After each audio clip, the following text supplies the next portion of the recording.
Oh, we're live, everybody, in the office. Hey, everybody. Welcome to episode 47 of the Chan's Logic podcast. I'm actually quite impressed that we've made it to episode 47, and I'm even more impressed that Steph is still doing an episode or two. Actually, there was the dark ages of the podcast where Steph was gone for a period of like 10 episodes. That's because you were traveling everywhere. Yeah. I don't know if you guys know this either, though. She absolutely does not like being part of the podcast. I don't like being on this. Talking? Well, that and like on video. Oh. That's why I don't post very much, even on my social media accounts. Yeah. Whenever Steph posts on Instagram or anything like that, I get a notification that says Steph hasn't posted in a while. Or Steph's added to her story recently. And that hasn't happened. Whatever. Freaking Steph. Mm-hmm. But anyway, we've had a pretty exciting couple of weeks. I've actually been home for most of March, which is rare. Yeah. Is this the month of March? Yep. Still March. And then April, I'm going to be in and out all the time. So I'll probably be Only here two days in April. I have to go to Atlanta, and then I have to go to Hawaii, and then I have to go vacation, to though. Tennessee. No, you don't. For the Worldwide Music Festival. Liar. You don't even know my schedule. It's not in your calendar. You're not in my calendar. Well, that's rude. But anyway, this episode, we really wanted to talk about the fact, last episode we talked about the fact that it's okay to talk about the fact that a lot of people are struggling and trying to figure it out, because we find in business land and entrepreneurship, a lot of people have a hard time dealing with the stress and the workload and the overload and the shifting and changing of the tides. And so this episode, what we really wanted to talk about was the fact that you as a person are going to evolve over time, and the things you're interested in and the things that you find great at the beginning might not be the things you care that much about in the end or at a couple of years down the line. But what you have to realize is that kind of stuff is actually okay. And it's okay to change what you're doing. It's okay to shift your evolution. And it's okay to adjust and modify what your dreams once were into what your dreams are now. Now, you want to make sure you don't get into a position to where you just sacrifice everything and give up. But you do need to know and understand that you're going to evolve as a person. You're going to evolve and modify as a business. And you're going to evolve and modify what you want to do and where you want to be. And that's perfectly acceptable and okay. Wow. That was great. Yeah, that's it. Oh, that's it? That's all. Yeah, it's as simple as that. That was only 3 minutes. No. That's a very short form podcast. Yeah. So evolve. Yeah. Yeah. So evolve as a person, evolve as a business. Since Steph refuses to use words, I guess I'll keep talking. That's what you're good at. Yeah, but so when I think about the way, like when we started, the original days when I was 26 years old or whatever, we thought it'd be a great idea to open a business. And my dad told me not to, because he said, "You're going to work hard, son, and you're going to have a huge workload. You should just get a 9-to-5 job and retire like the postman does." And I was like, "Screw you, Dad. I'm doing whatever I want. I'm following your footsteps and doing stuff." And I did. And then you quickly learn and find out that what you're doing keeps you really busy all the time. It keeps you moving and keeps you motoring. And you never do really get a break until you start to figure things out. And then you decide to do more stuff. And then you end up where we're at now, where you're doing a million different things.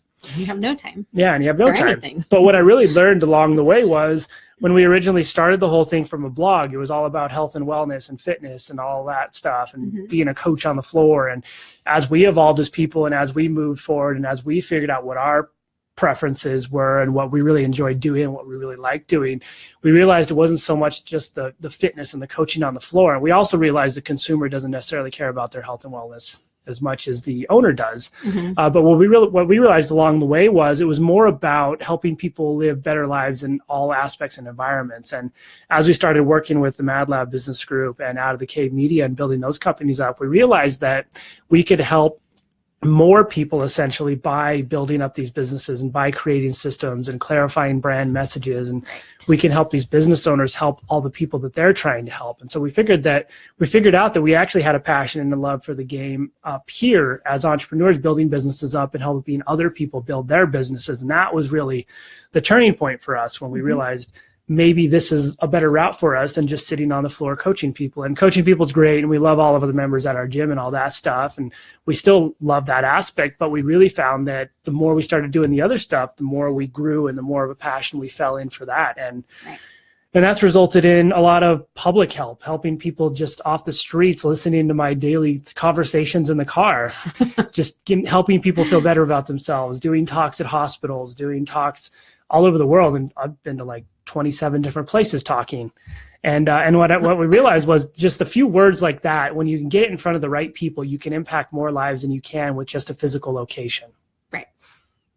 So it all trickles down. Yeah. We help the business owner, and they in turn can continue helping their consumers. So we're really helping double the people.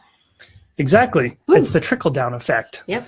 And so the moral of this whole story is, and what we're trying to tell you guys is, what you start 6 years ago, or what you started 6 years ago, might not be the passion you ran into or you fell into now. Mm-hmm. Say you went to college and you studied accounting and you thought it was going to be the greatest thing in the history of the world. And then you went to accounting job life and you didn't like sitting at your cubicle for 29 hours a day and kind of just doing nothing. And you were like, man, I need to shift my gears. Now you need to play with it a little, make sure you're not just bummed out because you thought you were going to go into like magical accounting land, but you need to take a look at it and say, is this really what I want to do with my life? Is this really where I want to be? Yes, I studied this in college, but is this where I want to head for the next 20 years or 30 years? Or am I miserable now? And am I going to be miserable in 10 years? Am I going to be miserable 5 minutes from now? And if the answer is yes to all of that, and you're not just in a rut, that's when you need to take a look at it all and say, all right, it's time to shift gears. It's time to figure out what really makes me happy and what the direction that I need to head to needs to be. Because if you don't allow yourself to be happy and you don't allow yourself to do the things that you want to do, you're going to live with a lot of regret. And nobody wants to live with regret. No. Because regret's it's not bae. It's not bae. Mm-hmm. Oh, gosh. How about this? Regret's not bae. It's just a little cray cray. Yeah, you're done. You can't cut me off. Cut off. You can't even turn the mic off. You don't even know how to operate this thing. That's true. I can say anything I want. I could actually cut you off. I'll just unplug it. Oh, that would work. Don't do that. Oh, okay. That's bad. Oh. So what do you think about that, Steph? I think it's, yeah. Wow, that was riveting. Yeah. That was riveting and inspiring. I think it's all true because, yeah, I didn't expect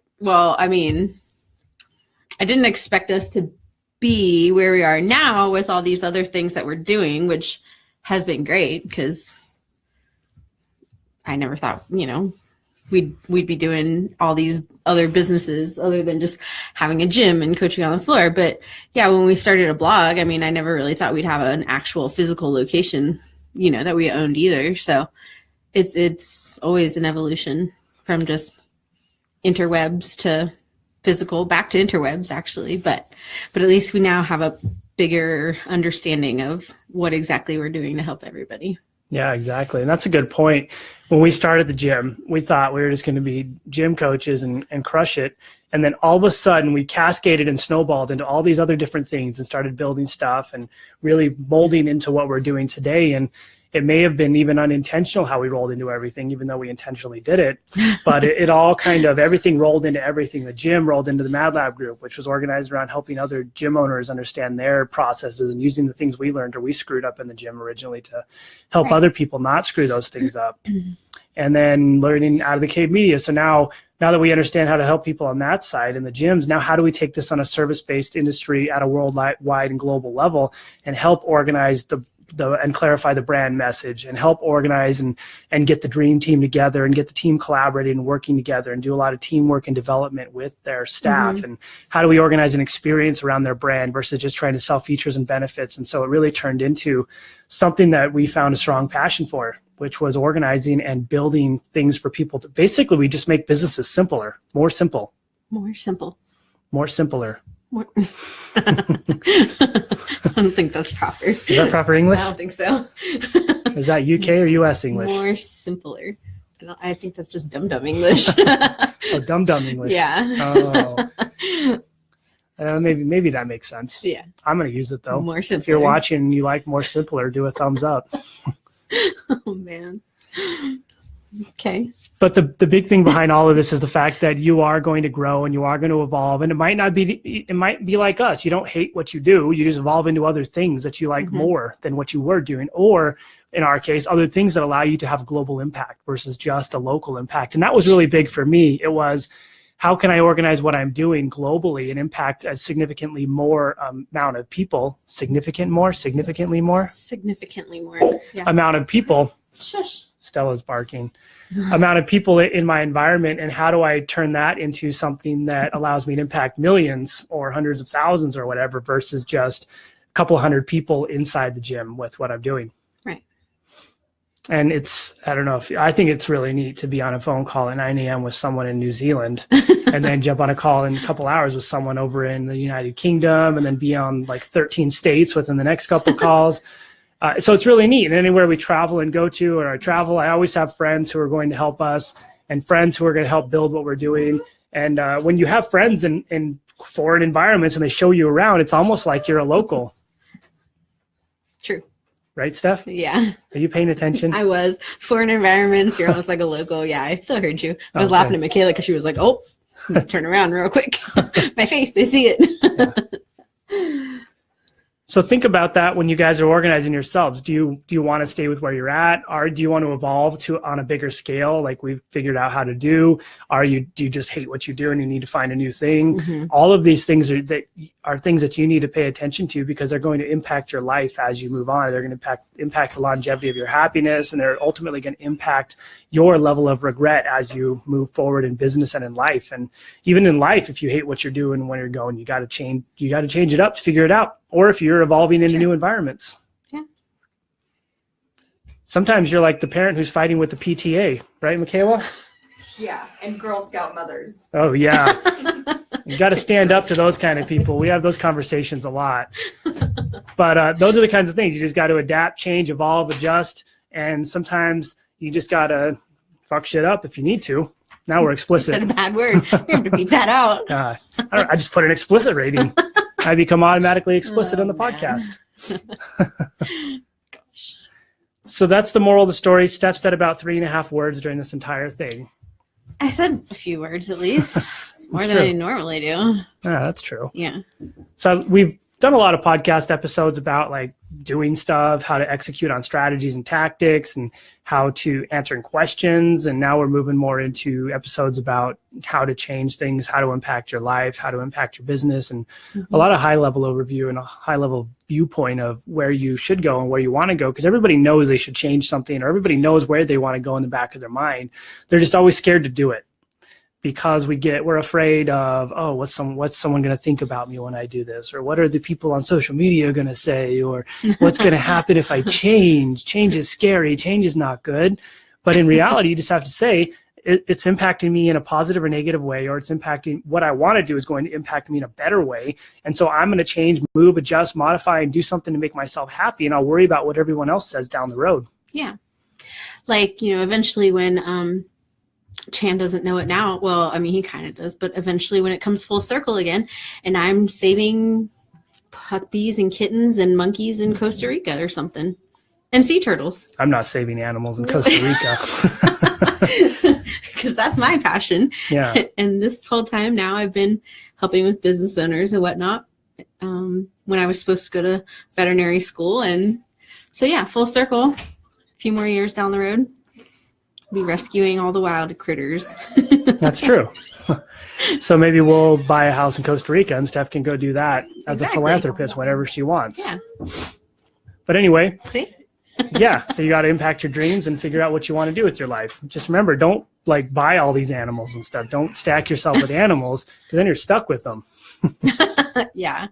But you can volunteer and help. And that's another aspect you can get into in your life. Maybe you can't necessarily snowball into a whole different career, or you can't just dump everything because you have like kids and stuff and you shouldn't leave them behind, because I think that's unethical. That's not good. So then you go volunteer with what you want to do. You go find the animal shelter, or you go to the hospital, or you find children, or whatever your little charity of choice is. You go and you volunteer for that, and you get your little glimmer of hope from that every so often. And you can help be on that board and help do that kind of stuff. Yeah. And I think that's all she wrote for this episode. What do you think, Steph? This is not your sign off. All she wrote? That shouldn't be your sign off. I think it's a great sign off. No, I think you're done with that sign off. Time to think of a new one. That's all she wrote. That is literally all she wrote. No one wrote anything. She wrote it, and that's all she wrote. All right. All right, you guys. If you have any questions about this episode, just post it in the comments. If you're watching on Facebook, if you're listening to this, just email me, chandler@stoneagefuel.com. Or if you want to be on my exclusive messenger and text list, you can just shoot me a Facebook message at my Chan's Logic page. All right, you guys, it's been fun. It's been real. And it's been real fun. Oh, my goodness. See ya. Bye. Trying not to be in your guys' video.